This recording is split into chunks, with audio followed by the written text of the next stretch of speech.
This is the Euro Dragster podcast from Eurodragster.com, covering UK and European drag racing since 1997.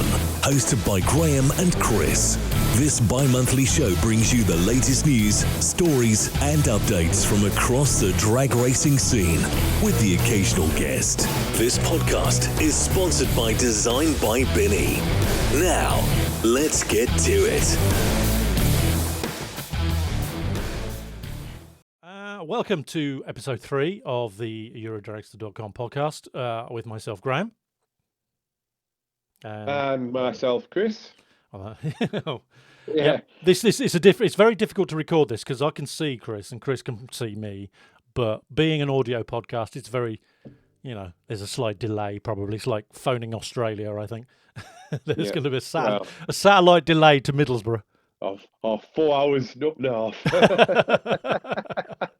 Yeah, so just a quick thank you to everybody that supported episode 2, that downloaded it, that listened to it, that have actually gone out of their way and sent us some really nice messages. We've had some people send us some really good stuff, bigging us up, which is pretty spectacular. I was very humbled by a couple of the messages.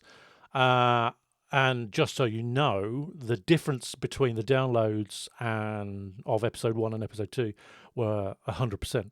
We literally doubled our listening rate within one episode, which was fantastic. We have got some followers, which the host website shows us, but it also shows us who's downloaded. Well, not individuals nor names or anything, but who's downloaded which episode on which platform.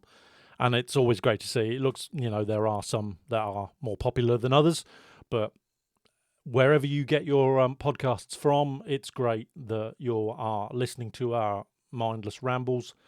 Last episode we had Jamie Binney come on board. He is now our sponsor with Design by Binney, as you will hear in the opening intro. Jamie messaged us this evening to say he has nothing to say, which was quite hilarious, which some people have already said, I don't believe. I don't We believe. won't say names. No, I don't believe that he has anything to say, but we're so glad that Jamie's come on board.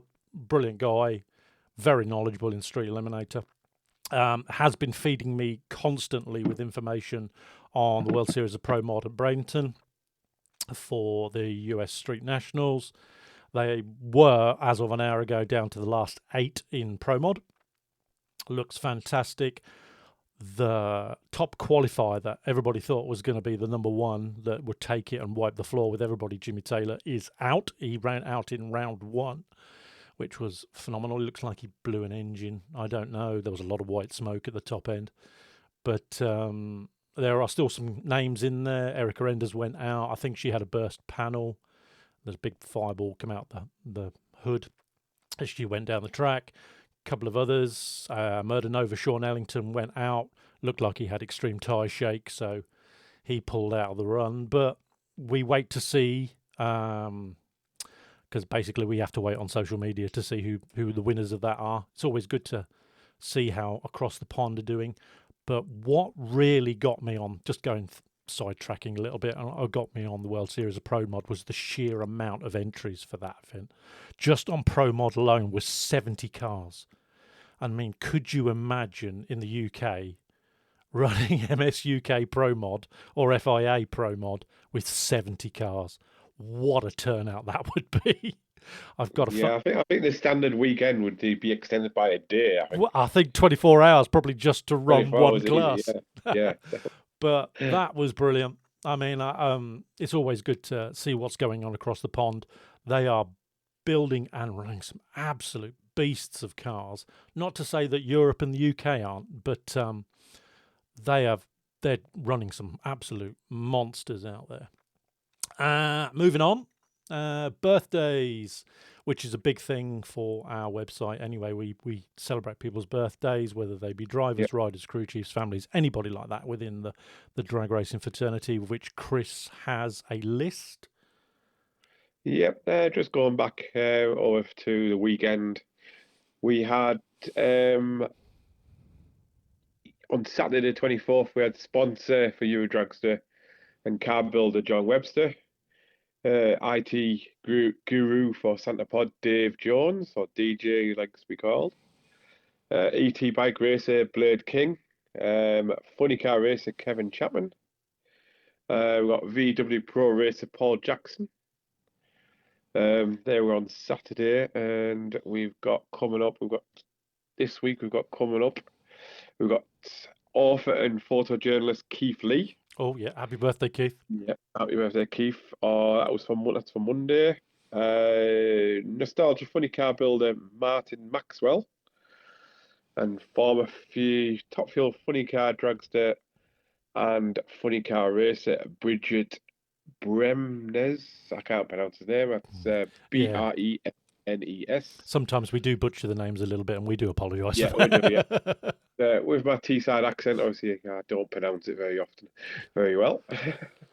I've got ET bike mum Sharon Collier coming up soon as well. And later on the week, we've got our Euro Dragster sponsor again and car builder Jeff Hauser. Mm-hmm. That's coming up on Tuesday. And Wild Bunch racer Alan Skip. And we've got Gasser Circus racer Simon Prest. Yes. I won't go too far ahead on the birthdays, because we like to announce it on the website first. Yep. But I will go up one more. Jet dragster and funny car racer Martin Hill. Oh, up and coming. Who's just been recently put in British Drag Racing Hall of Fame. Mm-hmm. And we've got let me look. I think that's it. I think modified 100E racer Troy Bull. That's coming up as well this week. Yeah. Well, happy birthday to all those people this week, and happy birthday, past and present. That yes, definitely. Depends on when you actually download and listen to this podcast. Well, I didn't want to go too far ahead. Yeah, if they listen to it on a Thursday and they go, "Hang on, I was that age ages ago," but we don't say when and where and how old these people are. But happy birthday to everybody. You will see everything pop on the Swift snippets upon the website and on social media. Next thing we'll move on to is the latest news. Chris has got some bits and pieces from our news. Yep, starting with the latest news that came out last week. I'm just going to announce it. Yam Yam Racing Drag Club announced their test days for 2026. The test day organizer and front wheel driver Scott, he's published it on their website, the Facebook page for Yam Yam Racing. Basically, they're doing 3 test days so far. They've got the 27th of April after the Fast Show. They've got the 13th of July after Summer Nationals, and they've got the 28th of September after the National Finals. Do they all fall on Mondays then? They're all on a Monday, straight after the events. Yeah, so people can stay on after the events, pay for the camping to stay over Sunday night. Yep. Or you can arrive on Sunday, but you only can get in on Sunday after racing's finished and the pits are fairly empty. Mm-hmm. You've got to wait for space to come available. Yep. I think the prices are all on their Facebook pages. I think it's £110 for a race and 5 crew, £10 for camping. Spectators, you can pay £10 to get in. But there's only a maximum limit. There's a maximum of 100 entries for that day. So if you want to get your car down the track after racing, or if you just want to turn up to do a bit of testing, make sure you get your name down and get yourself paid up, because they do fill up quite quick. Yep. Yeah, moving on. Also, Manston Park Raceway have announced a bit of an update on the website, and that all competition classes are now open to enter. And they've got their first event coming up, which is on the 21st, 22nd of March for the season and opener. They have announced some working party weekends, which they've just had one party weekend just gone to get the place nice and clean and tidy. Which we'd say with the volunteers and the people that help them out. I mean, they are. It's all volunteers. Yeah, they rely everyone. The tracks like Manson Park, Melbourne, and Spitfire and Trail. They're all relying on volunteers to come and spend their time at the tracks. Yeah, and they're valuable to those. I mean, we, as I say, we rely on people as well, but they rely on heavily on, because the events don't work as well. So if they're not there, then how can you officiate a good competitive meeting? Yeah. I'm just gonna do a little bit of an update. Obviously, early on the month, the Rents to Go race team had a bit of a issue with their van being stolen with their race bike and tools in the back. They have recovered the van, which has been left in a bit of a bad state, but the bike and tools are still out there, still missing. So if you can follow them on Facebook, they've had 1,400 followers so far and sharing all their posts. They believe the bike in a certain area. More details is on their Facebook page. But give it a share. If you look out for anything, I think the more we get this shared out around the country or around Europe, the quicker they can find their bike, and then they can start planning their season again. Yeah, it's quite a unique looking bike, and it's quite it's very as well as being a competitive bike, it's very sentimental to them. So to Kyle, I mean, don't ever, it's great that social media does sometimes do these things, Yeah, it's a very unique bike. You can't miss it. It's got a Eurodragster.com sticker on it as well. So, well, that's good to hear. So you should be able to buy that. Yeah, all the will in the world. I mean, we've shared absolutely the heck out of all of their posts. I know that they're still looking, and I'm still ever hopeful that it'll be returned safe and sound. But definitely keep going, people. It does help. Yeah. That's it. And obviously, just going back on a bit of what we announced on episode 2, we have our Perfect Awards, ET and Photo Finish Awards. We're still seeking sponsorship for them. If you feel like you can offer a bit of financial support to cover them awards, please be in touch at editor@eurodragster.com. If you want more details, it is on the website. We are looking for sponsors for them 2 awards. So if you feel like you can help, please be in touch. It's on that note, I mean, these awards are great. They do, as I said in the last episode, they do reward you then and there. It's not the photo finish is posthumous, so it's post event because we have to go through all the figures to find the closest photo finish. But the ET award will always be at the event, provided it's won. As I say, first come, first serve. Perfect Light Award is, as always, going to be sponsored by Kath and Tig Napier of Bad Habit Racing. Always thankful for their support. But we're still looking. Really could do with some of those. We have got a contingency plan if nobody comes forward, but we would love somebody to come forward because it makes the difference. It really does. It does, yeah. It really does. Don't forget, we still have our merchandise page, so we are going to add some more items to our merchandise page soon. Hoodies and T-shirts ready for the new season. Yep, I got my calendar. Yeah, we've got calendars somewhere. I think it's upstairs in the wall. So. Yeah, I'm looking at mine. Mine's a sort of, you can't see it. Nobody can see it apart from me, but... The calendars will go down in price a bit later on in the year. Obviously, then they'll get discontinued after so long. Ready for... But they're great pictures. Even if you just save it because of the pictures, it's a good way of getting some nice pictures. Lots of Julian's, Togg's, mine, Kirsty's. Pictures. We've got Diana, who does the pit pictures as well. Yep. All people have contributed very much to that. I mean, I'm really chuffed with that. Just quickly going back to the news, we're going to be publishing on the news who our new pit reporter is going to be. Yes. With that, we're still going to hopefully get that through Dialing Day. So I've got a couple of things that I want to do probably in the tower on Dialing Day just to get set up for the season. I'm probably thinking of moving some stuff in there, but that's all dependent on whether Santa Pod allow us in. But we will chase that up probably at the SPRC dinner. And which is in 2 weeks' time. Which is actually in 2 weeks' time. Oh, well, less than 2 weeks by the time this comes live. Yeah, well. And there's a bit of news about that later on, but we'll see how that... we were playing with something, I was playing with something, but it had to go through some vital channels to start with, but it's sort of... Let's just say it's 80% confirmed. Yes. But... if you've watched social media, you will have known what's going on because I've asked for some contributors.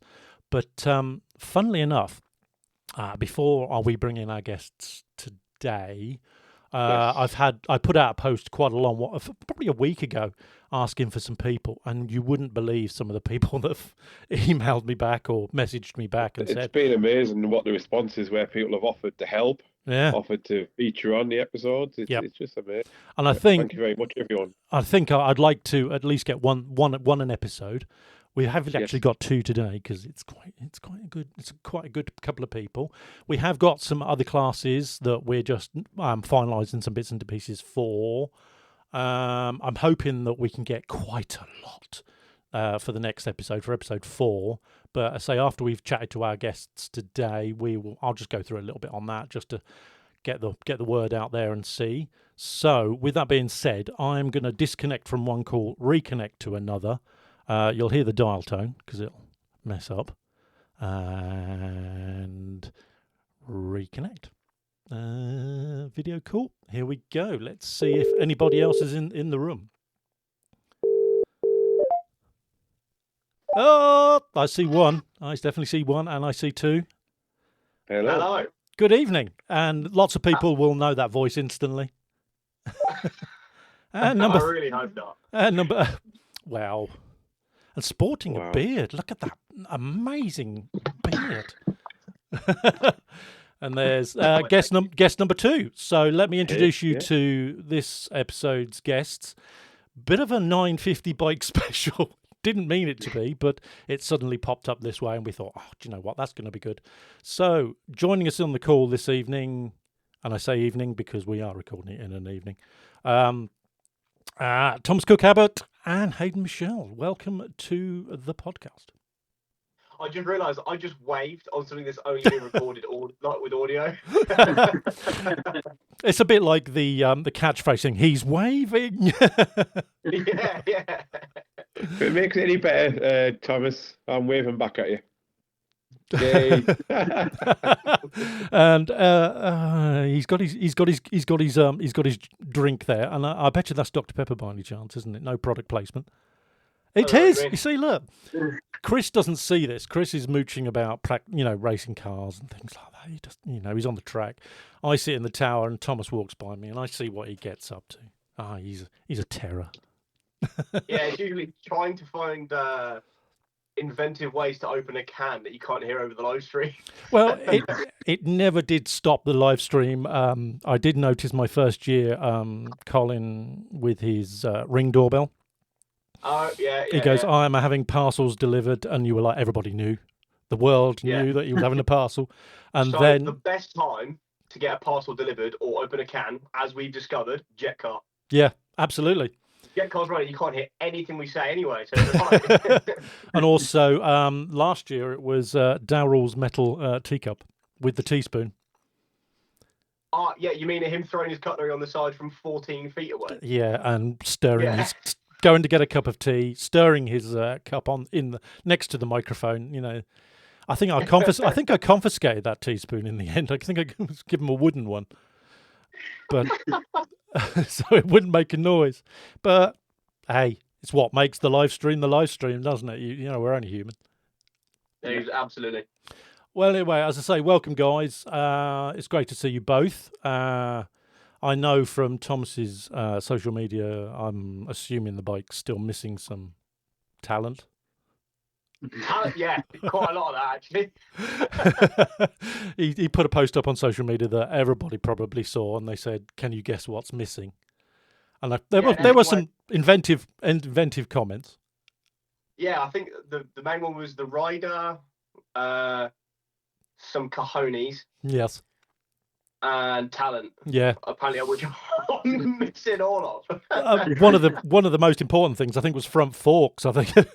Yeah, one person said the actual thing I was expecting. A 950 bike unicycle. Yeah, that would. Yeah, probably not. Yeah, probably not. And good evening, Hayden. Great for you to join us. I know it was a bit of a quick thing to get you on board, but I'm glad that you rescheduled some bits and pieces and rushed home. Yeah, no problem. No problem. So these guys will probably have a bit more background than I will, and I've known Thomas for a couple of years now because of obviously his antics in the tower. Started 950. Did you start 950 this year? No, well, 2025, really? Yes. Yes, you did. So it's quite funny, really. I was looking back at a few of the vlogs, and with Harley, and I was watching them. We went to Melbourne end of 2024, and you can see in it I'm really like sad and down because I wasn't going to drive anything that year. I was really like depressed. I had nothing lined up for the year after. And then all of a sudden, 3 people tagged me in the same motorbike for sale. One being Hayden's dad, one being Brad Head, the other one being Scotty Crookston. And they're like, "It's cheap, I swear." And I was like, yeah. Sure. Yeah. And then I accidentally rode a bike. Well, accidentally on purpose. Yeah. So let's start with you, Thomas. Let's go through your heritage, shall we say, of where you've been at Centre Pod. Because obviously people will know you from commentating and people will know you from 950 Bike, but also a lot of people will know you from Junior Dragster. Yeah, so I've got a bit of a weird one because my family has no heritage in drag racing, if you know what I mean. My parents were the paramedics at the track. They started there in the early 2000s. I was born in April 2003, and my first event at the track was also April 2003. So, I mean, actually, we had this discussion earlier. This Easter will be my 23rd Easter, whilst I'm only 22. Which is, I think, quite cool. And then grew up at the track, watching all sorts of stuff. Basically, just grew up on the bank with my mum. And then I turned 7. Got an itch, yeah. Well, I started crying, actually, on my 7th birthday, because I wasn't 8 yet. Oh. So from that moment onwards, my parents were like, right, we'll give him a go in a junior. He'll get it over and done with. And he'll scratch that itch, and then we'll be done with. Well, 2 years later, after doing 2 seasons in Junior Dragster, I bought the first car after hiring the one from the SPRC, which was all right. Got 10th in the championship in the first 2 seasons, which is good going, I think. Me and my dad then sat down and had a conversation about what name we should call the Dragster, right? Because every drag car needs a name. It's just a fact, right? It was going to be called something like Little Devil, Cheeky Monkey, because I was an idiot, essentially. Until we sat down watching a Terminator documentary. And me and I sort of looked at each other and went, Terminator will be funny. But I was like, yeah, it is what it is. You won't call it that. So now I'm on the Terminator 3. It's going all right. Finished my years in Junior Dragster with the Terminator 2. Came runner-up in the championship a couple of times. Never really did anything spectacular. I think the best thing I did was I think I'm still the 2nd highest point scorer in the class. Just below Joe Kellett, which is not bad considering I never won an event, never won a championship. Only ever made it to 1 final the whole time I was in Junior Dragster. So I was the world's best also ran in the class. Off the back of that, I then got a man named Mike Couch, quite drunk, and he decided to let me have a go in his slingshot dragster, which sober Mike regretted, but I prefer drunk Mike anyway, so it's fine. Ran that for an event in Supercharged Outlaws 2022. Wow. Won, which is good fun. And then 2023 happened, didn't really do a lot. 2024, I mean, in terms of racing myself, 2024 I then got the bike at the end of the year. So that's sort of my racing heritage. And then ran the 950 bike 2025 and again didn't really do a lot. Oh, I mean, I've seen you top qualify. I mean, I've seen it from the paperwork side of things. I mean, I've seen you top qualify. I've seen you forget to charge a battery. I've seen you press the button, miss the gears. there was a steep learning curve, as we always say. There was, sometimes I'm sure it was a bit vertical, but that brings the gentleman that's actually on my screen, is below you on my screen, but probably on everybody else's, is Hayden. Hayden has seemed to be your, shall we just call him a partner in crime, really? Yeah. He seems to be your nemesis, really, doesn't he? So actually, we are 1-1. I'm just putting that out there. We are probably 1-1. What? Fair enough. Because you've had mixings with lots of people, Tom. But I think Hayden is that constant in your racing in 950 bike. He's that on your vlogs especially, and people will know Tom from his vlogs very well.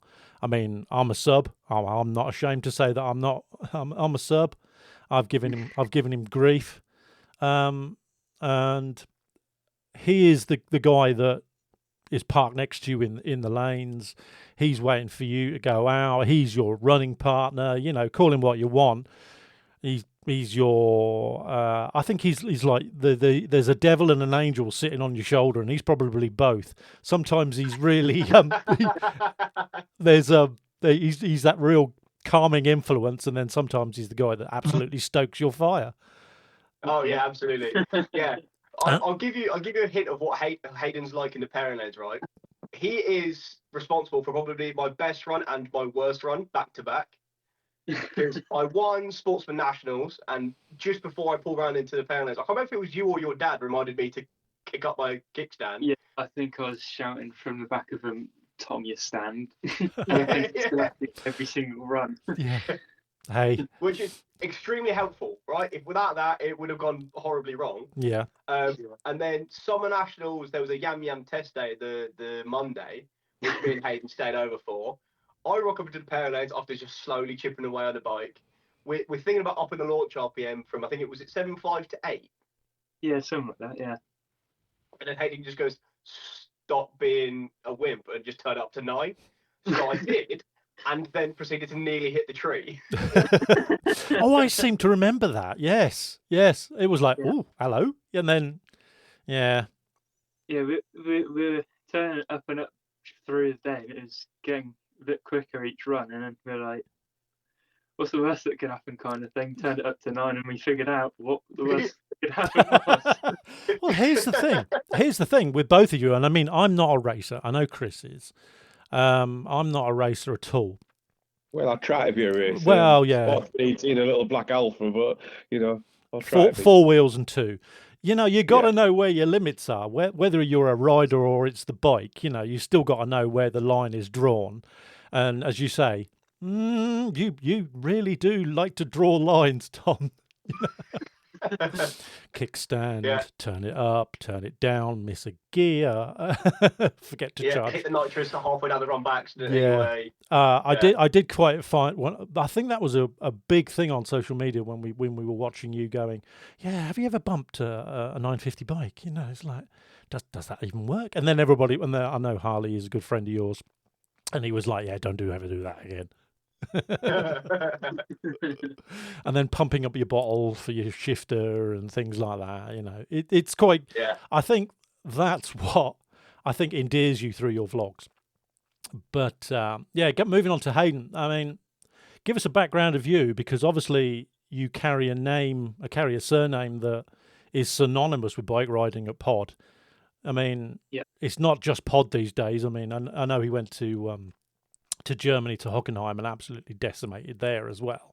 Give us a background of where you've been and what you've been up to. So, as many people would know, I'm a third generation of racers, following on from my granddad Clive Mechaell and my dad Jake Mechaell. Obviously, with granddad starting in the cars, we've always been around cars, and we do love them just as much as we do bikes. And then with Dad coming into the sport as well, I think the idea of cars and having to rely on crew and stuff like that, and even transportation, I'm sure Tom could agree with that. It's a lot easier to transport a bike than a car. It's a lot easier to get someone else to transport your bike for you as well than your car. Well, yeah, on a tangent, I seem to remember you picking your bike up and then like literally getting to a meeting like minutes before it was due to start. And but on one bonus, you can get a bike in a van. You can't get a car in a transit van. Exactly, there you go. So, and I think that's what kind of also helped Dad go towards the bike side of things, and I kind of followed in his footsteps. But yeah, I did 3 events in 2024. My first ever competition pass, I ran bang on the dial-in. I remember that very well. Yeah, so that couldn't have gone much better. Proceeded to carry on to Greenlight Nationals, and I won my first event then in 2024. And then, yeah, it was a pretty good year for me that year, getting nominated for Best Newcomer and winning that. So yeah, I felt like I had to kind of prove that everyone's vote went in the right way, so worked pretty hard, changed some bits of the bike to help my reaction and stuff because it is launching a bit slow. And so we did some pre-season testing, which really did pay off and help. But yeah, the first half of the season in 2025 couldn't have gone much better, going 2 for 2 on the first 2 events. And then Tom come along and shut that down. Put a spanner in the works, yeah. Yeah, couldn't get the hat trick, but yeah, there's something to work towards for this year. But yeah, I managed to pick myself back up and get into a few more finals and get the job done in the championship, along with heading out to Hockenheim and qualifying number 1 out there.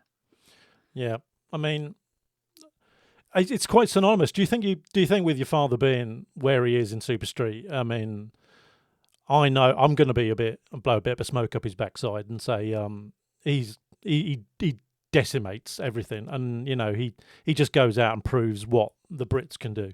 He really can. 100%. I think with me and my dad especially, perfectionists would be a good way to put it. If it's not right, it doesn't run, and it's got to be perfect. Otherwise, it's not going to do its job properly. And it's not just promoting the sport; it's for the business as well. It's good. It's good promotion for the business. But yeah, making sure everything is perfect as it could be just helps with the final outcome. Yeah. After every we go through the bikes, so they're like brand new for the next event, to make sure we're as consistent as we can be, and then we can perform at our best. Yeah, most definitely. I mean,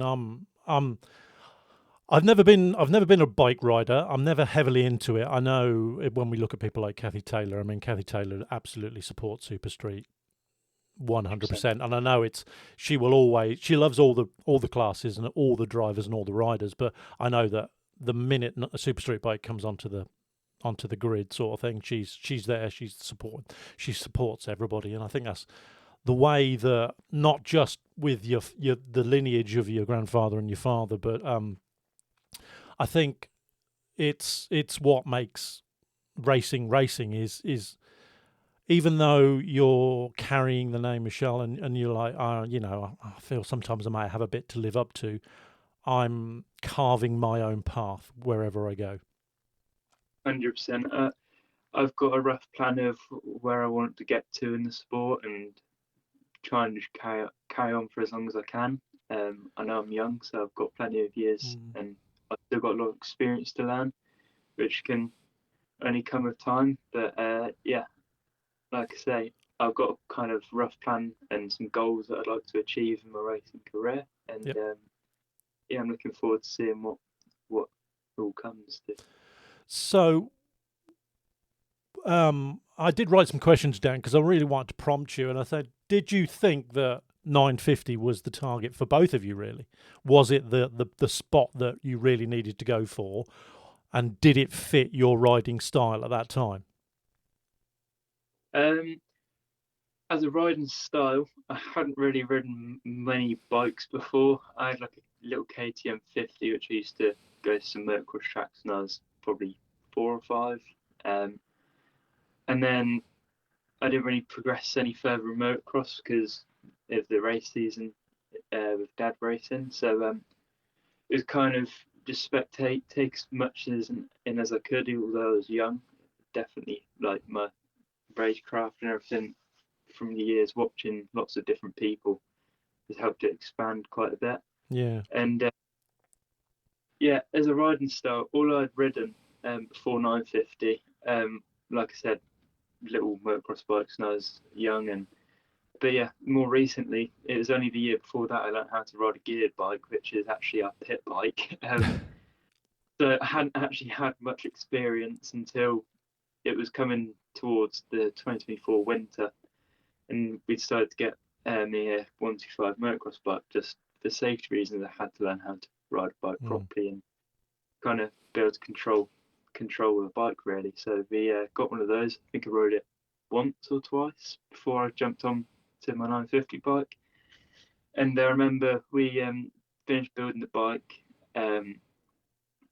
Dad had, I think, 2 runs on it to make sure everything was safe and perfect. It was a brand new build. And the only thing I was really worried about was where to brake when I'd finished the run. I weren't really too bothered about the actual run itself. It was more, how do I stop? Because the amount of crashes and stuff you see with people pulling the front brake too hard and losing the front end at the top end. That was kind of what I was worried about. So Dad gave me a rough idea where to start braking and how hard to. And it was kind of, if you get to the 8th and you feel right, carry on. If not, just let off, you know. When I got to the 8th, couldn't get my feet on, but I was like, this feels amazing, best feeling in the world. So I just kept it pinned to the full quarter, and I think my first run was a 964, about 146, I think. So yeah, and then I was buzzing, couldn't wait to get back around and go again. I think I ended the day with a 954 on my first day, so it's pretty successful. Yeah. Yeah. As far as riding experience goes, I didn't have much, but I'm learning more and more each pass. So yeah. Yeah. I've been around. Probably I've hinted onto in a couple of the episodes already. I've been a race official for Speedway, which is an oval format, as most people know of motorbikes. Single cylinder, 500cc, methanol powered engines. The sheer madness. I say I've been around that as an official start marshal really for coming on to 14 years now, and I've been here, there, and everywhere. I mean, you imagine Ian, Dave, Chris, the start guys, standing a foot away from your bike as it pulls away is just monumental. And it's one of my big passions. I love my Speedway. I really do. I get heavily into it. These bikes are mental. And the only difference is they don't have any brakes. The only way they stop is with their feet. You can just imagine that on tarmac. It would never work. But going to that, I mean, why you, Tom? Why 950 and you? Yeah, I think it was sort of perfect for me, really, because I had something in the pipeline. I was aiming for Wild Bunch and sort of missed. And then deducted 2 wheels, yeah. Yeah, so what basically happened was I was building this slingshot dragster. I had the chassis, I had the engine, I had most of a gearbox, and I had a couple of little bit ignition-y bits. So I was, in terms of collecting parts, I was probably 60% of the way there. And then this bike came up for sale.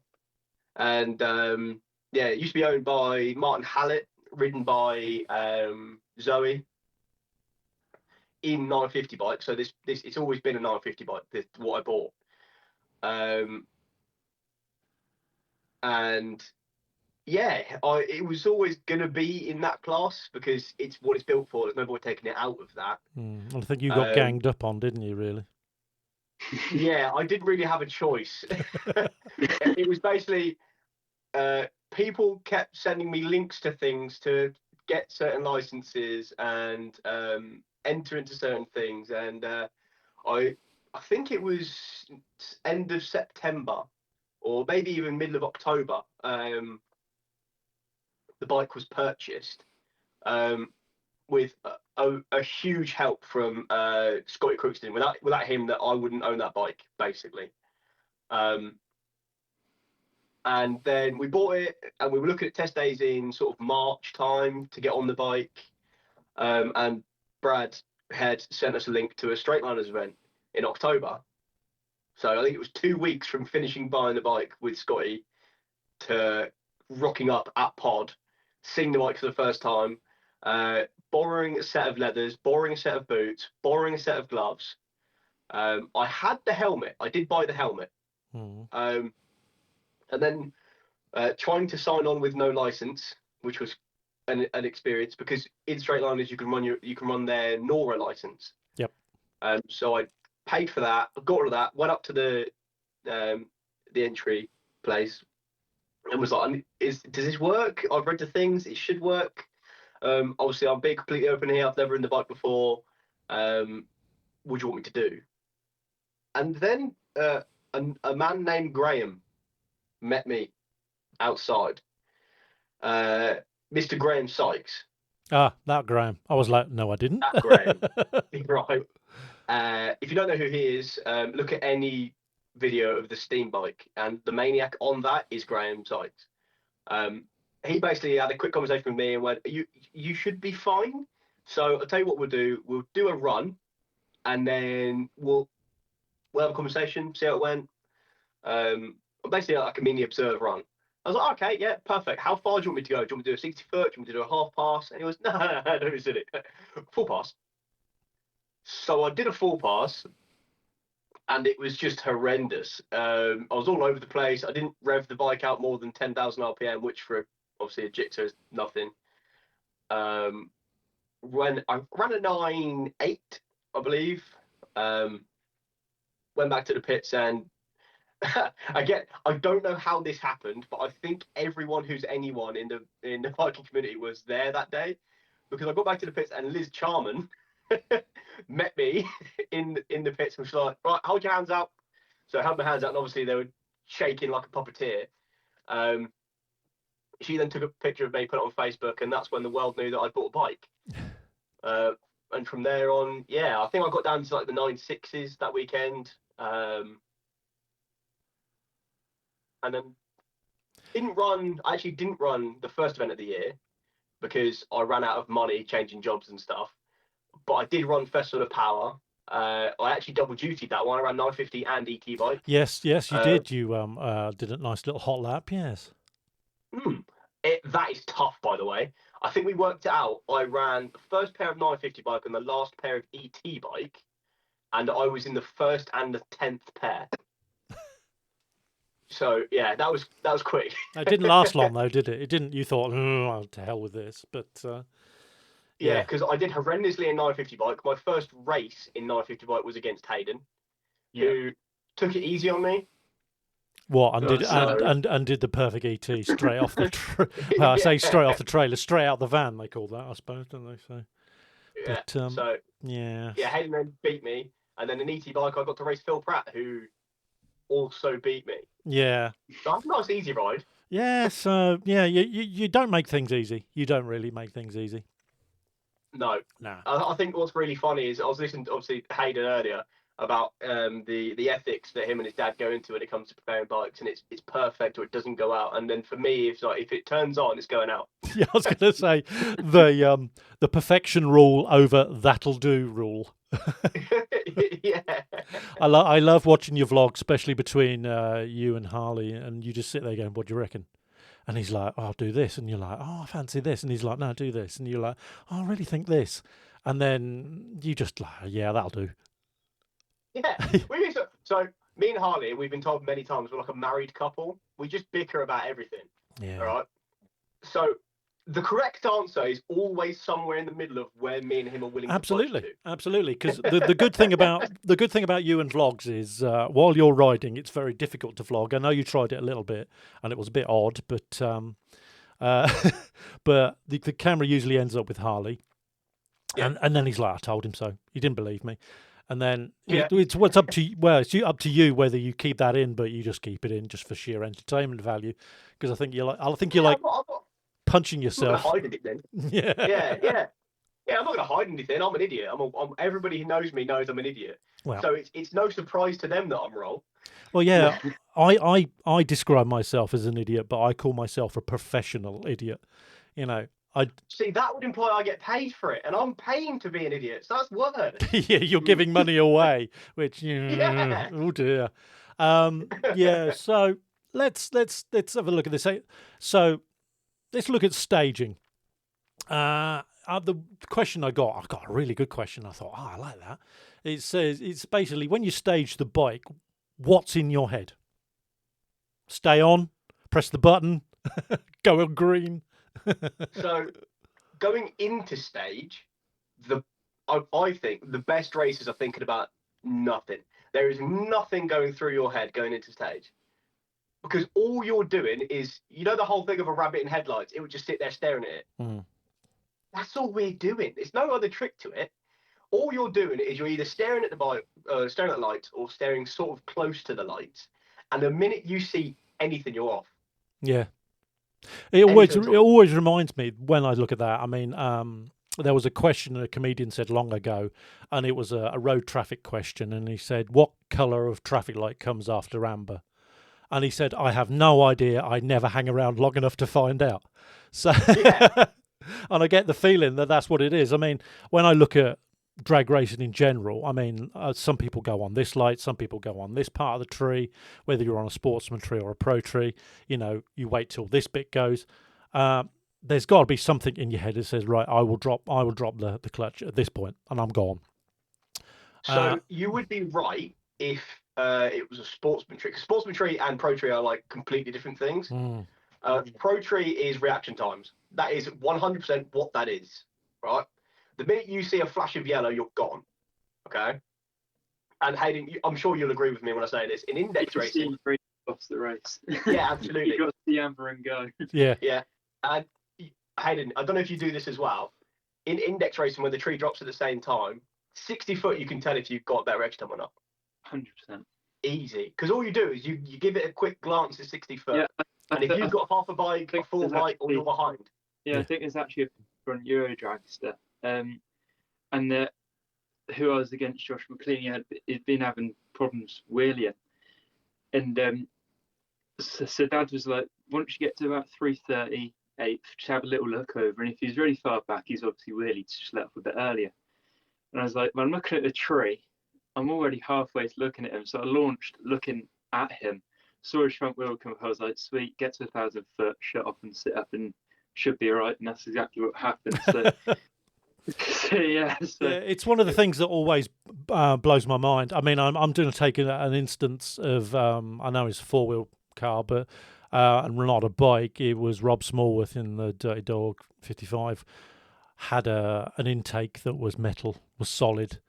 And then I believe Tom Atkinson built him a Perspex hood, like a hood, and he said, "Oh yeah, I can actually see the tree now when I'm in the left-hand lane." And you're like, "Well, how did you ever see the green?" And he went, "Oh, I just guessed." So you know what's coming. You know what's coming, don't you? You know it's inevitable. But, yeah.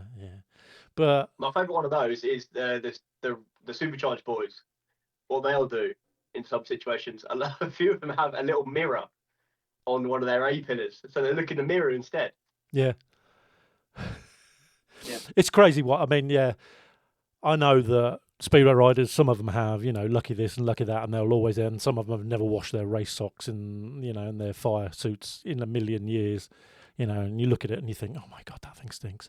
But they all have their little foibles. I see them when they're at the start line.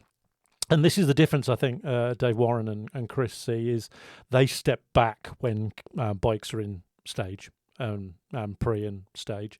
So they don't actually see what they're up to. They can see them from behind. But when I'm on the start line, I'm literally on the start line. And I can see all their nervous little ticks, and it makes me giggle. And we ran a competition a couple of years ago to see who had the worst. And I won't mention his name, but he had 16 nervous ticks on the start line before the tapes went up and he was gone. You know, he adjusted this, he touched that, he pushed this, he fixed his goggles. You know, it was balmy. We've had ones that shout, you know, that scream at themselves. Man, it's quite funny, and you wonder how they ever do it. Yeah, I'm sure lots of people see me in the Mechaell lens. I've got a routine which I'll go through in my head before I pull around, and to me that helps me a lot. But there is scenarios. It's like the main thing is you just got to keep it cool, and that is what is going to keep your race. One of the good things on that point is the championship stories I've been running, and I know Hayden's filled one in. Thomas, you need to do one. I'll send you a link. You'll love that. Okay. There is I think it's question number 9. It says, "What's the best piece of advice you've ever been given?"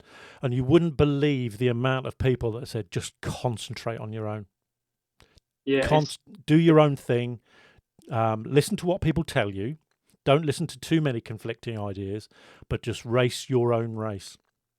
Exactly, and it's like when I've got my routine, I come out of burnout, and it's just have a look, make sure the other guy's near enough ready, and put that bars down and concentrate. Remind Tom to put up his kickstand. Exactly. Other times, I think I was at a run what you've run once, and I'd done my burnout, and the other guy was having some problems, but it wasn't a solo pass. I had a bit of time, and I think I created a bit of a thumbnail with my GoPro on my bike. I think I was like in stage, or like posing in front of my GoPro whilst I was waiting for him. But yeah, racing, testing, completely different. And the race side of things, you've got to be very concentrated and make sure you do your job right. Well, absolutely. Yeah, I mean, safety is paramount. I mean, in cars, you have a slight advantage with a roll cage. Bikes, it's just, you know, that I've seen. We had a gentleman go down last year, and I know he's well on the way to recovery, but it's scary to see the bikes go down. It really is, because I know that a lot of people who said that to me asked me the question, like, what's the difference between cars and bikes? Because I know I've only done it at a lowish level. I've ran 9s on a car and 9s on a bike. They're not comparable at all, and you're not thinking about falling off. There's no part of you that goes, "Oh, I'm gonna fall off," because you wouldn't get back on the thing. Well, that is very true. Right? So does 9 in a car and 9 on a bike feel completely different? Yes. Yeah. There's a lot more wind probably on a bike. I actually didn't think so. No? I thought they were all right. Yeah, because you're in your fairing, so it creates a little bubble around you as it is. When you sit up, it's a bit more windy. I'll give it that. Yeah. Hayden's seen firsthand what happens when I sit up at the top end. Yeah. Yeah, I've nearly should say it's made me jump a couple of times. That's definitely more windy. But going down the track, it's you're being pulled down the track on a bike. You're hanging onto it and it's moving.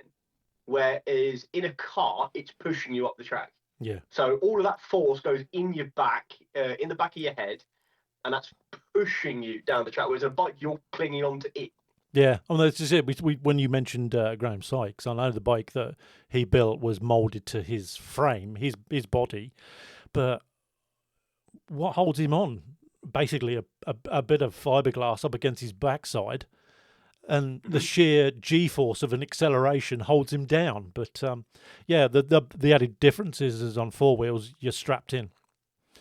I mean, I've seen plenty of accidents in Speedway, you know, and people go flying, people high side, people low side, people get hit. That's the difference, you know. If you manage to high side a drag bike, you've done something spectacularly wrong. I mean, you did come close, Tom. I get to be fair. But this was the funny thing with when, because obviously Thomas is in the tower, and I meet all the sort of like the guys that come up, Luke and Jamie especially, and Dick Costa and Ian King.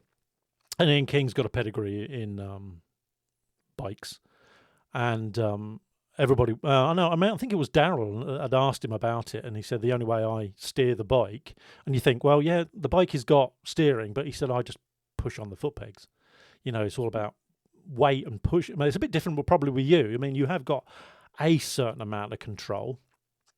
We've actually got a lot more because our tyres is just ridiculously tiny, and it's still, if you look at it from the back, it's still circular at the top and at the bottom, so we can lean the bike over. Yeah. As opposed to like a big tyre bike, obviously like a fuel bike, pro stock bike, things like that, because that's a nice big flat surface, so you can't lean that. The minute you lean that, your nice big flat surface becomes a very tiny flat surface. Yeah. So you lose a load of traction, and it'll probably actually end up throwing you the other way. Yeah. With 950 bike especially, because I know it's a set dialing. The weird thing about it is the way I look at all the ET, the classes, whether they be cars or bikes, it's all about a balance, isn't it? It's all about getting that thing, and the natural instinct is basically to open that throttle full out and go. But is there a bit in your back of your head that says, hang on a minute, slow down? With me, if I did a full pass on the bike, I'd probably go like a 9.1. So I do shut off at about 1,000 foot every single pass. I go for a 950. So I could easily go to ET bike and dial in 9.1 and just go flat out all weekend. But I feel like being a 950 bike, you can either adjust your bike to run 950 or you can adjust yourself. And we tried adjusting the bike as much as we could without affecting my reaction time, and it ended up resulting in I'm having to adjust myself, which I think's only just made me a better rider. So having to shut off that bit earlier and just keep an eye on the guy behind me and just stay out one wheel in front, it's exciting. Do you think, though, that's made, as you say, that's made you a better rider because your bike is capable of going faster than that? It's learned you to do a lot more throttle control? Exactly, 100%. Like, I think the control of my bike, I've got quite a lot of it now. Bear in mind, I think I've had Dave Hall come up on me 30 mile an hour quicker than me, which at the top end, it's quite quick at you, especially when you're sat there looking at them. And I've judged them pretty well, and I've got some pretty wrong. But you're only going to get more right than you do wrong by experience and having more runs down the track. And as a rider, I think as we've adjusted the bike as much as we can, knowing that my bike is going to get to 1,000 foot before they are, it gives me that like I can get there before them now. All I've got to do is just let them creep up, but just not too much. And I know I've got the power to just come on it a little bit more. There's GoPro footage in my YouTube videos and on Facebook and Instagram of me just womping the throttle and just staying that one wheel in front, and that's all I've kind of got to do. In my head, I just got to go 0 on the tree, get to foot first, and then I kind of. Well, that's the thing. That's the other thing as well, that with the ET classes, that's the thing that's always bogged my mind. Is you're not only racing the other lane, you're racing yourself. And exactly. I think that's what kind of persuaded me to go the 950 route. I feel like I could have made myself a better rider going 950, because I feel like if I was in an ET bike, if the wind was going a certain way, I could just change my dialing. Whereas if the wind's going a certain way in 950, I've got to adjust myself as a rider. So it teaches myself as a rider that I've got a little notebook where I write down the wind, the direction, the speed of it, and that helps me as a rider. Because even if you're going to say super straight, not only is it about being fast, but you've got to be consistent. So knowing the wind, and it affects you a lot on the bike, especially if there's side winds and headwinds. And well, that was the next question as well, because it says the biggest technical challenge is keeping it to 950 across a change in track and weather conditions. You've got to be, as you say, you've got to be consistently within that bracket, depending on which way the wind's going. Exactly. I'll actually go out on a whim and say the 950 bikes are some of the hardest to do that on. Because if you think super gas and super comp, don't get me wrong, it's difficult. It is 100% difficult, but you can run a throttle stop, right? So getting within a tenth is doable with a throttle stop, right? Because you obviously dialing it in, getting this up is difficult, but you look at all of the top runners in gas and comp over the last gazillion years, they run throttle stops, right? 850 bike, you can change that using the boost of the turbo, which most of them have, or change when your nitrous comes in, which the rest of them will have, and the few that are NA are open to the weather, right? And there's only a couple of those that are brave enough to run 850 bike with no adder. 950 bike, most high-end production bikes will run 950, right? But they'll do them without nitrous and they'll do them without a turbo. I'd say you could go out and run like a 600 with a turbo or lots of nitrous and get up to the 950, at which point you've got that area to dial in. You could use the nitrous, you can use the turbo. But a lot of what we're riding are naturally aspirated street bikes. So you've got nothing to change. Yeah. The only things you can change really are launch RPM, shift RPM, and I was changing fuel at one point, what fuel I ran to try and get up to the number or dip myself back. It's super, super challenging. Yeah, like we've changed sprockets to help my reaction to, because especially my year of Jigsaw, it has quite a long first gear, so it was having to pull such a long gear when your main focus is acceleration. It's not very helpful. So playing around with sprockets, and that's what we're doing in pre-season testing. So yeah, you can change sprockets, you can change like your shift light and clutch setups and stuff, but there's not a whole lot you can do. And then that's where I pay a lot of respect to the riders in 950, because it is a real riders class, and that's just how it is. I think personally, looking at 950, I'd love it to be a bit more challenging. I'd love to have a lot more people there, and I think that's the same for a lot more classes. I think you could say that for every single class that goes to the track. I know, I know that coming from I know that coming from the posting the classes the other week from the meeting, the Outlaw Anglia has suffered a bit with class numbers, but I mean. I enjoy watching every class. It makes it. I could never do it. And they say, somebody said to me, he said, if you could do it, what would you do? And the only thing I would do, and there is quite a few things I've driven, and I've been on one motorbike, and that was enough for me. I wouldn't even ride a speedway bike. The only one thing that I would drive is a pro stock car, because I think they're hilarious. I think I would absolutely love them, and I know that they're NA. They don't have any power adders at all, and I think I look at pro mods as well and think, oh, I want a pro mod, but I in an ideal world. But I look at 950, I look at 850. I know that they're playing around with 750, which seems to be floating around. Which sounds awesome. It does.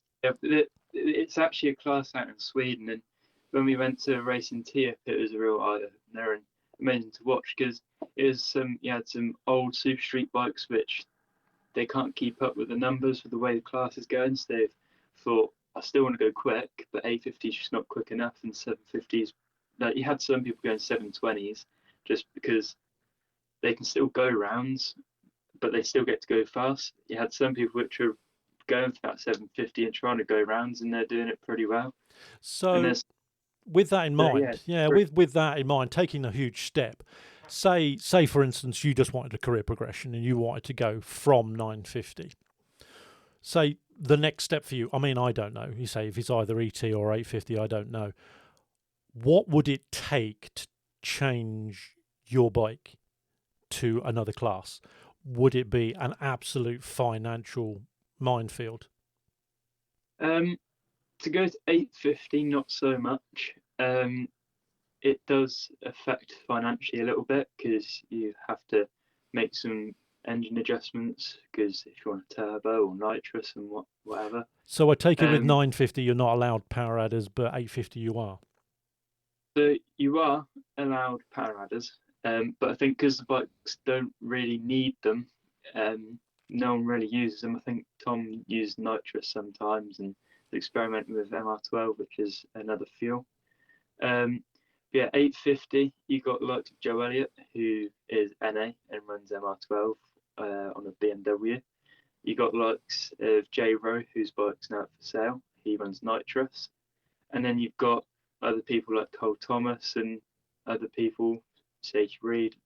My dad, when he was in it, running turbos. So there's a lot of variety. yeah, I think I've actually got my 850 bike, and there's a few things we need to do to it to get it ready for 850, but it's basically all there. It's a same model as Tom's, but with a turbo, and it's run mid to high eights, so it's thereabouts. So we've got that. We've got some things to change and bring out, and I think it's going to catch a couple of eyes when it does come out. Yeah, I'm looking forward to that. Yeah. Not too many secrets to come out. Are you going to tell people the name of it yet, or is that all not going to be called what the name I've got in my head? Do you actually name your bikes? Do your bikes have names? Because I know cars have race names. My bike does not have a name, but for when I go super street, I have got a name in mind for my bike. And I suppose yours is the Tominator, so. Everything I ever ride or drive is going to be called the Tominator. How very original, yeah. Yeah. But I'm saying that, I see Harley he bought a car last year, so perhaps he's coming out to play as well. So. Yeah, in 1973, when he decides to go back to the future again to try and get that thing back on the track. Well, what about the Ford Escort van? Oh no, was it an Escort van or was it a combo? I don't know. It was a Mark 6 Escort van. That thing is the best thing he owns. That thing is awesome. It's taking my friend's car to the racetrack. Yeah. Yes, it won't do 60. Great. So, favourite pass for both? I assume yours. I'm going to put words in your mouth, Hayden, and say yours was probably the first one you ever did. See, I did like that one, but my most impressed I've been of myself as a racer and everything has to be I was in a final against Josh McLean, and we both qualified. I qualified with a 950 with a 2, he qualified with a 950 with 1, so there's nothing ready to break us up. He has a bit of a better reaction, so I knew I had to be somewhat decent on the tree. So going into the race, we were both quite nervous, I'd say. But yeah, we ended up pulling the exact same reaction basically, and it was basically who could play it best at the top end. And once again, shot for 1,000 foot, and I've got the video, and I'll probably post it again later because I'm obsessed with it. Need some self-gratification, you know. Look, this is what I did.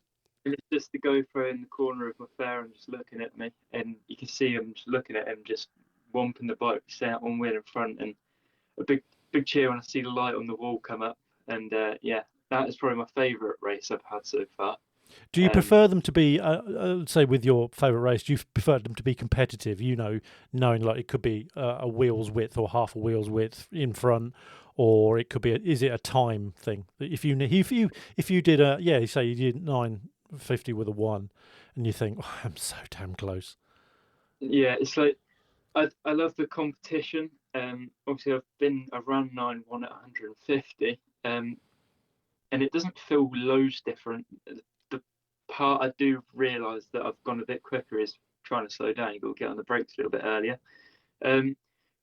Having close competition is my favourite, keeps it exciting. Yeah, I think that's what 950 offers. Having the likes of experienced riders like Dave Hall and Josh McLean, he'd been in the class for a year or two before me. And we've got experience coming to the class this year. We've got likes of Matt Gatlin, who's raced 990, and so he's got race experience. And obviously, I know it's a lot different on a bike, but he's fun to watch, I think, this year.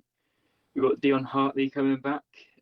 He's raced in one event in 950 before. You got myself, Dave Hall, and Tom.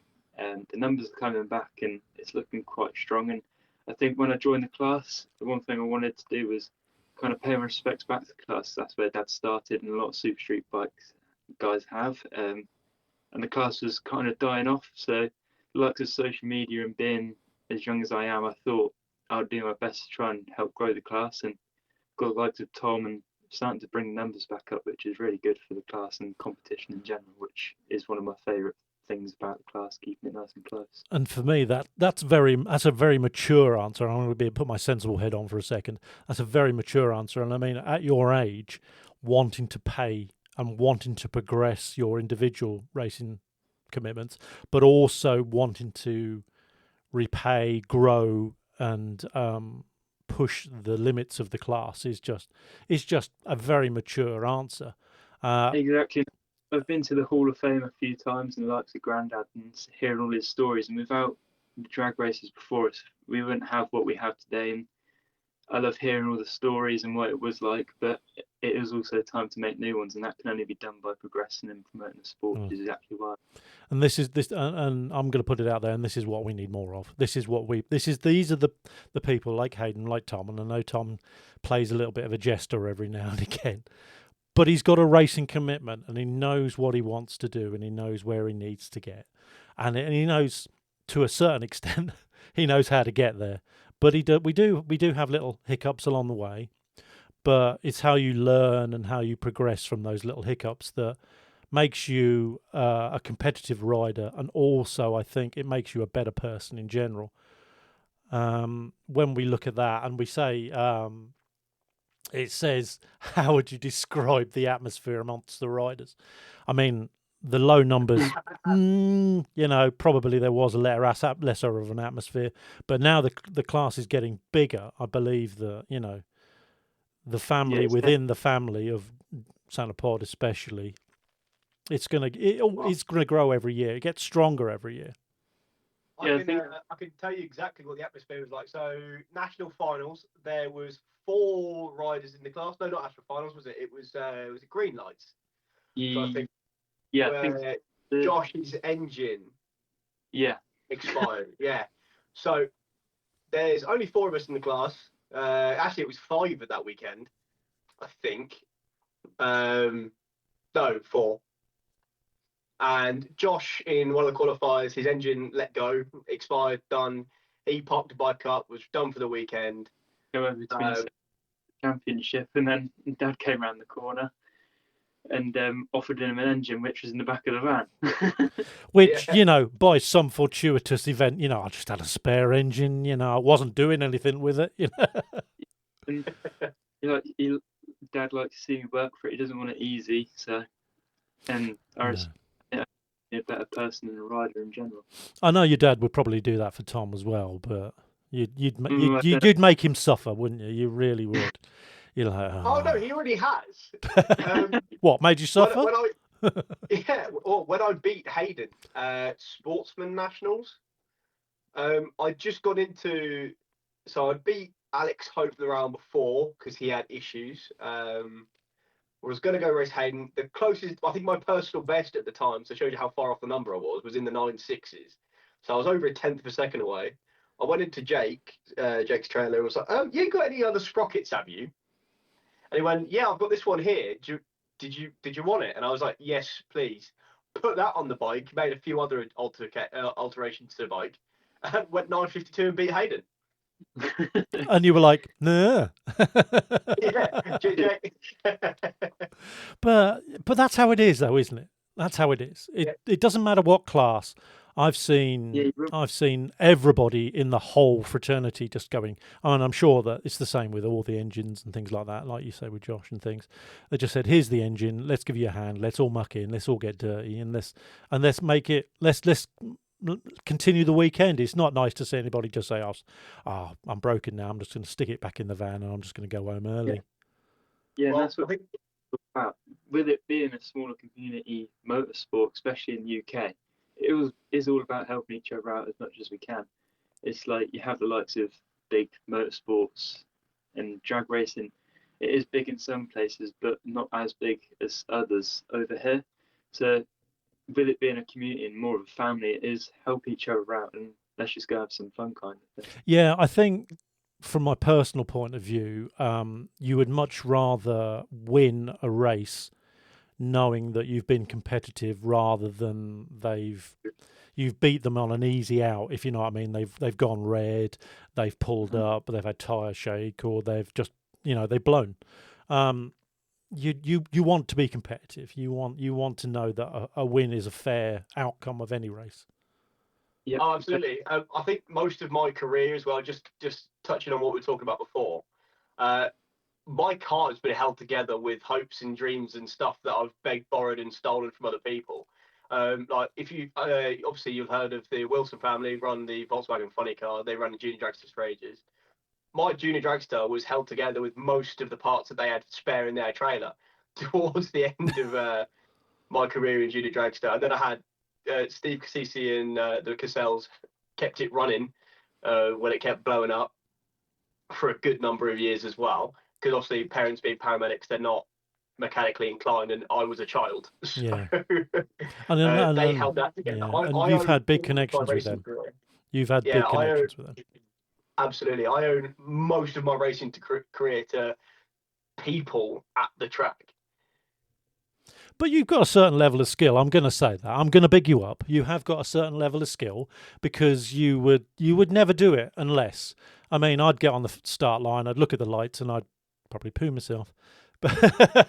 And then it would go green, and the other person would be probably over the line before I've even dropped the clutch. Yeah, it happens all the time. That's just part of it. It's right. Yeah, and I suppose that's a stepping stone, isn't it? That's how you get good at what you do. So, what's your plans for? When I started this podcast, it was last year, and I could say, "What are you looking forward to next year?" But I'm going to say, "What are you looking forward to this year? More of the same, competitive, wins, beating Tom into the ground." Yeah, I'm also going to beat Tom into the ground. This year is my 15th year of racing. Oh, an anniversary. Believe it or not. Yeah, I started in 2011. It's now 2026. So I'm going to try and do a big hurrah. The paint's going to have, or the bike's going to have some paint on it rather than the paint's going to have some bike on it. Actually, probably is more that way around, to be fair. I've made a few alterations. I'm putting a Motec system on the bike. Probably going to have to spend a couple of events learning that. And then, yeah, try and run an ET bike and 950 bike, support as much stuff as I can. A big push on the social medias this year, the YouTube, TikTok, and Harley keeps forcing me to do Instagram, so I'm trying that as well. Yep. So people listening, hit up. If you see anything on YouTube and TikTok that is a British drag racer posting, watch it, see if you like it, give it a subscribe and a comment. Shameless Tell plug. him if it's horrible as well. Do that. Just support the growth of British drag racing, especially on social media. Obviously, Santa Pod are having the big push of it.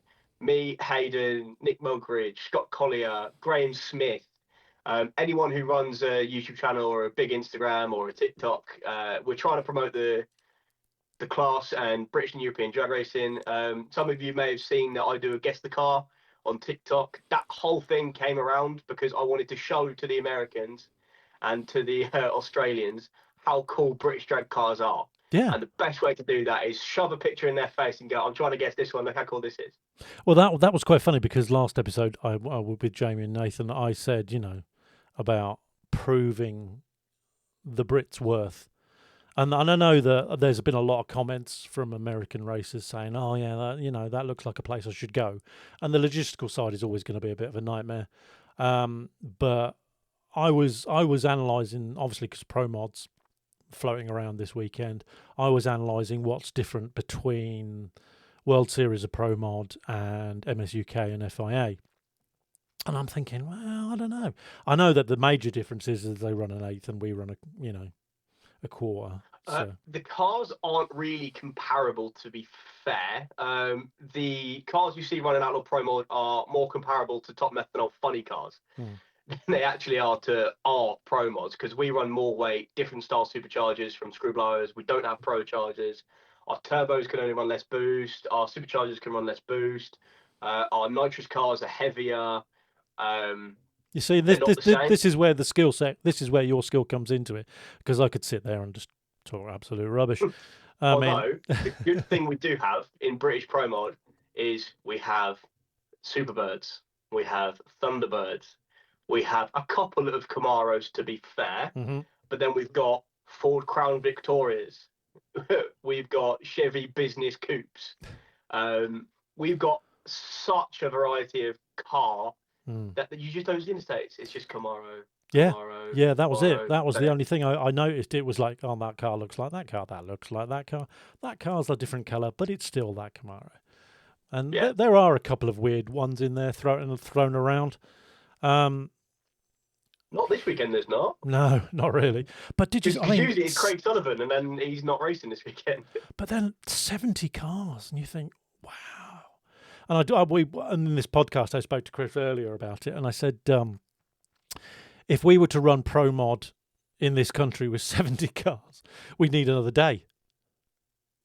Every event, and no one would mind. No, not really, would they? Because people would watch it, and they would absolutely. think. And this is the good thing. You talk about social media, and I know Hayden does a fair amount of social media as well. This is where it's good because people look at social media and they go, "Oh, that's really cool," and then it's converting the views to bums on seats. And it's you say nothing will get you more thrill than actually being there. Experiencing a jet car from VIP. I fall over every time a jet car goes in the tower because Tom knows exactly what that's like. I very rarely watch them because I'm holding the plugs in the socket so the live stream doesn't break. But I will put out a challenge to anyone if they can prove that they've done this, right? Because if you've been around there for a number of years, yeah, you let other people rush to see the jet car because they are awesome, right? Doing anything else while the jet car is running is extremely exciting. If you go to the toilet, right, while a jet car runs, you will have an experience that no one else can say they've had. Right? I challenge someone to do that because it is so funny. I can just imagine that now. The Portaloo challenge. You know, just imagine if the barn was still there. Good God. Bring one into there. Oh, there is one in there actually. Yeah, there is one in there, but the doors are shut. And I can always remember them saying, they say, "Oh, the jet car's coming out." Now I don't know whether this is an exact truth or it's just one of those urban myths. I got told when I first went there quite a few years ago. They said all the marshals have disappeared from the track, and I was like, "Oh, why is that? Is it dangerous to be out there?" And they went, "No, they all go to the garage and hold the door shut so it doesn't fall over." Yeah, I've actually got a couple of clips of me being inside the barn doing that. It is 100% true. Which I thought was amazing. How about for you, Hayden? What's this year going to bring? More of the same? Yeah, hopefully I can achieve the same. Obviously, like I said, I won 2 events in a row, and Tom unfortunately stopped that. Obviously, I'd love to go for a hat trick and try and win 3 events in a row. That'd be pretty cool. Yeah, he's going to try his hardest to stop that. You know it, don't you? And that'll start in the lanes because he'll put you off. So yeah, that would be pretty cool. Just don't tell him that his legs are down on his bike. Just let him go ahead. Yeah, if his kickstand's down, just ignore him. If you see his battery charger not plugged in, just ignore him. Exactly. If he's fiddling around with his box under his seat, just ignore him. Yeah, or if I'm anywhere else like I usually am, just don't come get me again. Yeah. Obviously, I'd love to try and back at the championship again. Easier said than done with people in the class and joining the class.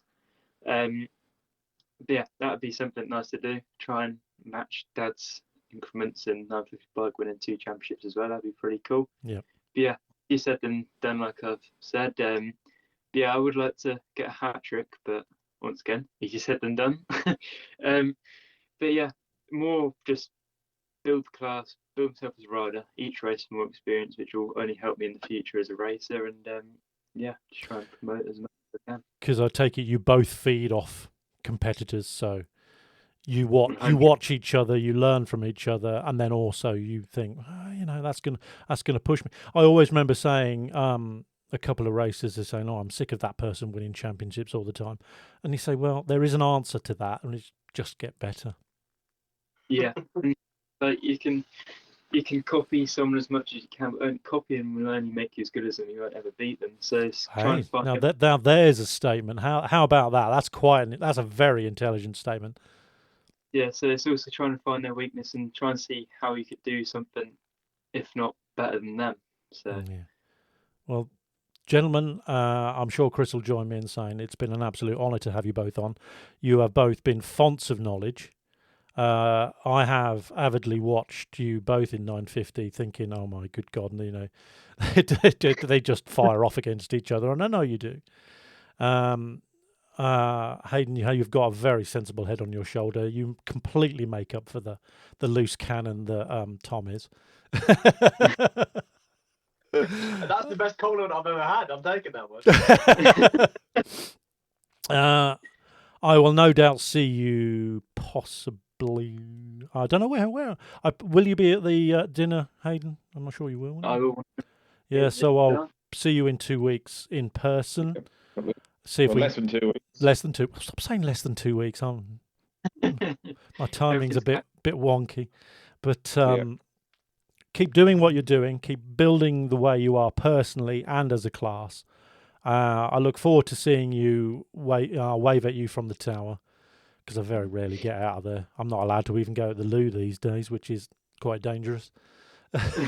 Tom knows. We've got him on the lead. Yeah, Tom knows exactly. Tom knows exactly what goes on in that tower. And it's a great place to be, and there is a good little family. I mean, Just needs to be a bit taller, doesn't it, Graham? Yeah. Higher. Do you know what? My head is the only thing that clears the cobwebs out of that tower.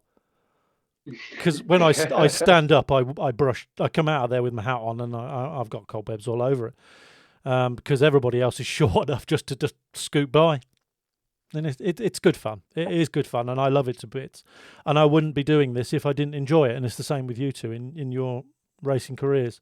I'm sure Chris, for all his hiccups in his racing career, wouldn't do it if he didn't enjoy it. Yeah, definitely. Still trying to figure out the top end for my racing career. How to balance the time and at the finish line. But, it's easy enough if you can put your foot down and then just, as you say, never lift. Well, yeah, as Graham said earlier, just don't be bad, and it's don't really be, easy. Yeah, don't be bad. Yeah, because I cut graphics for people as well. I did have one, and I won't say what it exactly was. It says just don't be bad. Don't suck. Yeah, fairly. Yeah, That's it. Yeah. Well, thank you very much, gentlemen. I am going to disconnect from one call, and I'll reconnect with Chris, because we've got a few other bits and pieces that we discuss on the podcast. Yeah. But as I say, it's been an absolute honour to talk to you two gentlemen. I will see you in less than a fortnight, Hayden. And Tom, I will probably see you at the track. I'm going to the dinner and dance. Oh, good God, you in a suit.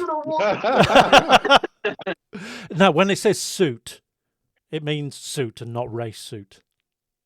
Oh, that's what I'm going in birthday. It's all right. Oh, no. I said keep it clean, didn't I? Well, thank you very much, gentlemen. Have a good evening, and we'll catch up soon. You too. Right. See you later, guys. Right, I am just going to disconnect from this one. Not very well. I'm going to try and hang up now. There we go. That's a bit better. And I will reconnect with Chris, so you'll hear the dial tone again. Because that's the way we do it around here. I'm not that technologically advanced. I'm fairly technologically advanced, but not that good. So, welcome back, Chris. Hello. That was fantastic. It was absolutely amazing. I am really impressed with Hayden. I don't know, Tom. Tom is Tom, and I've always had a bit of an admiration for him because he does his YouTube channel, and to do that is phenomenal. And a vast knowledge as well, which is really good. Oh, absolutely.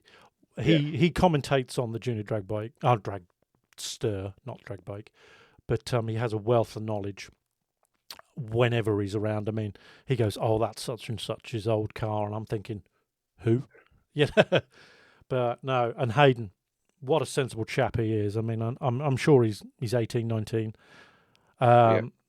Fantastic head, comes from a racing pedigree, and for him to look beyond that is just fantastic. It's fantastic to hear, and I hope that when people listen to this back, they will be as in awe as I am right now. Yeah, no, very, very, very good two guys. Yep, and I think they carry themselves very well. I did warn Tom to be. I said keep it clean, and he did. So he did. Very well done, Tom. Yeah, well done, Tom. Gold star for that. Gold star for that. Yeah. Right, so just a couple. I say we have a couple of bits and pieces just to go through, just to finish this podcast off for this episode. Right, There's a few Chris. things I've got left Yeah. to point out. We're still on the hunt, obviously, for the award sponsors. But don't forget, we're always welcoming new sponsors for the website. So if you fancy getting your advert for your company, or even just your race team on the home and news pages, give us an email at editor@eurodragster.com, and I'll be able to send back a few options we've got for the season. We have just over a month to go before we finalise our sponsorships, so get yourself on email, contact us if you're interested in sponsoring Euro Dragster to help run the site. Yeah, and I say on that, and I'll say it every single time, every penny that we gain from sponsors just goes back. Just goes straight back. We don't take anything from this. Chris and I do not take anything from this. Dave, for all his quietness in the background, we've been talking to Dave today. Just a few messages flowing around. He's still working on the website, and it's coming on leaps and bounds. And we're throwing it through a few more ideas. And yeah, as I say, everything that comes back to us goes back to the site. We take nothing from it. If I'm fair and honest, I say we lose something out of it, but I'm not crying about that. I want to. Excuse me. I just want to keep doing what I'm doing. As I say, I love what I do. Yeah. Chris loves what he does, whether it be the racing, whether it be the website. And I mean, I don't race, so I don't have that passion, but I have a passion for the people that race, and I think that's brilliant. Yeah, brilliant. It is, yep.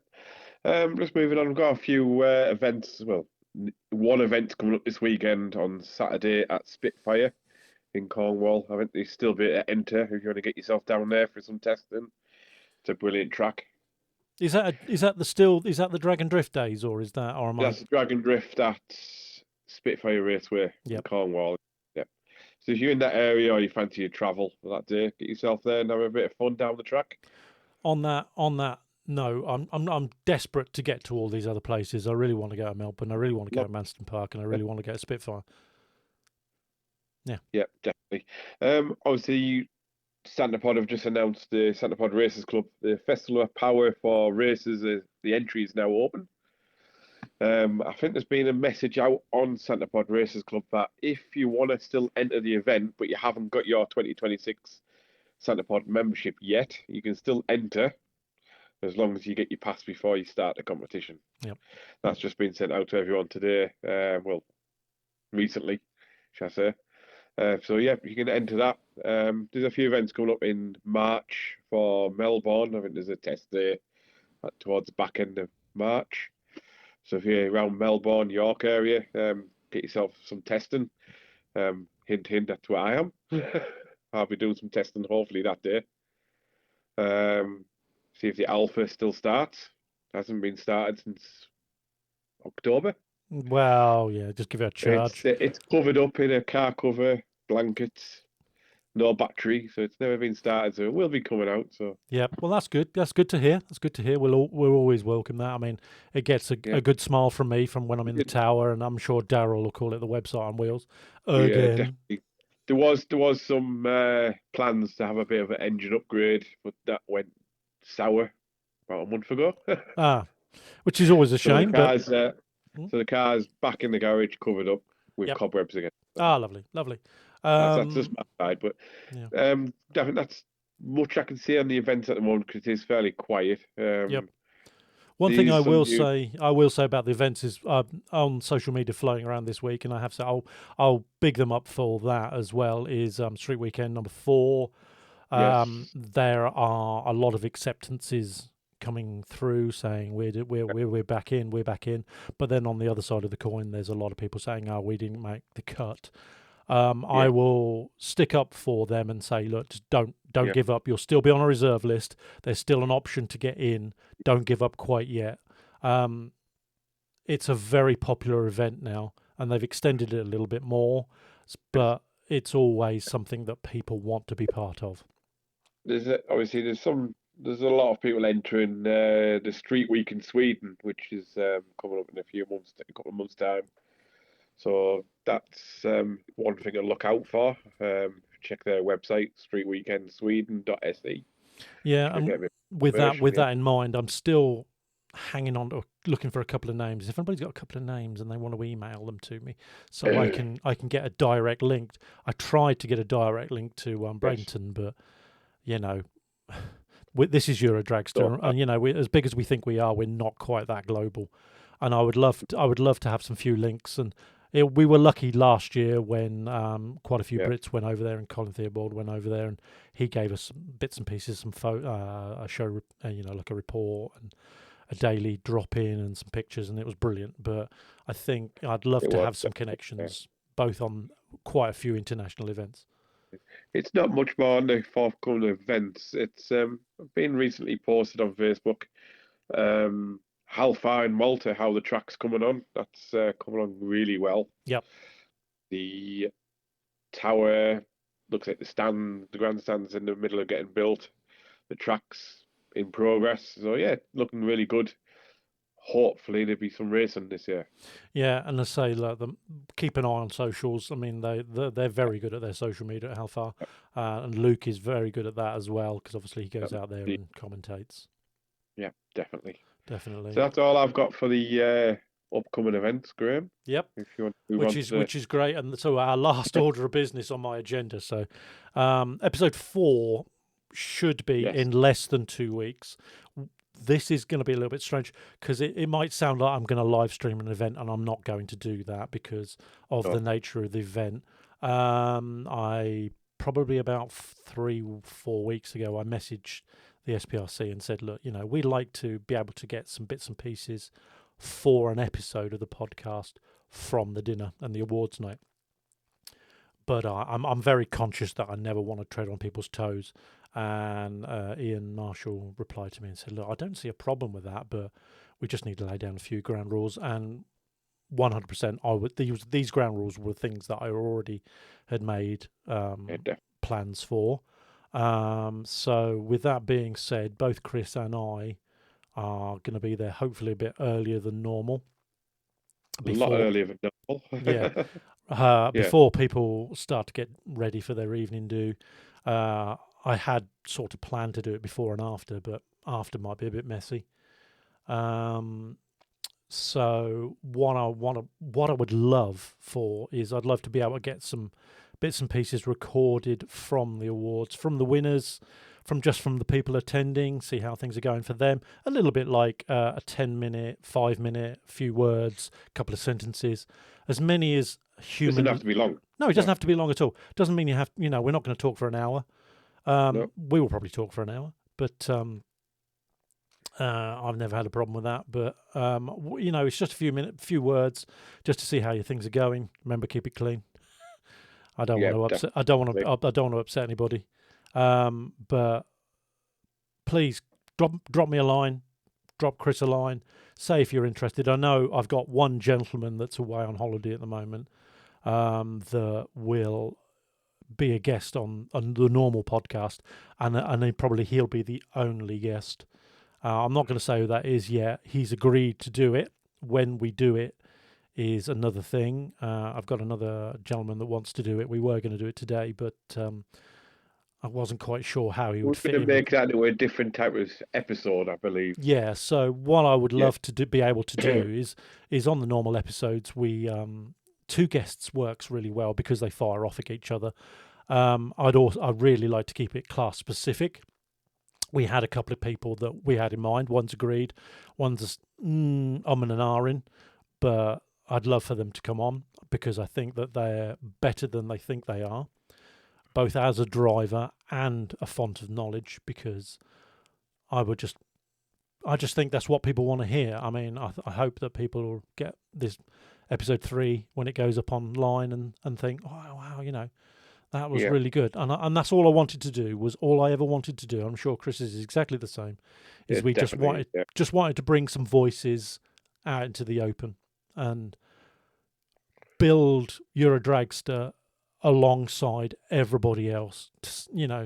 Their racing careers, their riding careers, what they concentrate on. But it'd be nice to get some juniors on Oh, absolutely. podcast. I think that would be brilliant as well. With parents' permission, obviously. Absolutely. I mean, there's nothing to say that the parents come on and can join them as well, because exactly. they're a very. I'd love to have some parents and some junior drag bike, junior dragsters. I mean, that would be amazing, because it would.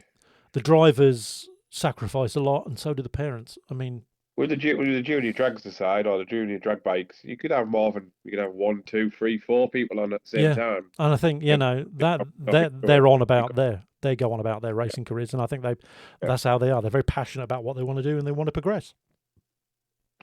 Definitely. With that being said, time is running on. This one's probably run on a little bit longer, but I don't have a problem with that, and we don't have a problem with that at all. Average. Bad average. What I'm aiming for is I'm going to say thank you to Tom, thank you to Hayden, thank you to Chris. Thank you to Graham. Thank you to the technology for not failing me. This will go up when it goes up. Join us wherever you get your podcasts from, whether it be Apple, Spotify, Amazon, YouTube, Podbean, which is where this is hosted. Or via our website, eurodragster.com. Yeah, we do have a player built in now. Chris installed that into the website, which is brilliant. Once this goes live, I will be able to send the link over to Chris, and he'll install that. So all 3 episodes will be available to listen direct straight from the website. So you don't really even have to download them. You can listen. Just press play. Yeah, you can just press play, and that's the way it goes. Also, thank you to Jamie and Designed by Binny for being our sponsor. Yes, thank you very much, Jamie. Yeah, and thank you to everybody else, and have a good evening. And we'll see a lot of you at the Santa Pod Races dinner. And we will. And drop us a line. Drop us a line, because we want you to be involved as much as we are. Thank you very much. Thanks very much. Bye. That was the Euro Dragster podcast. For drag racing news, reports, galleries and classifieds, visit eurodragster.com. Join Graham and Chris next time for more from the world of drag racing.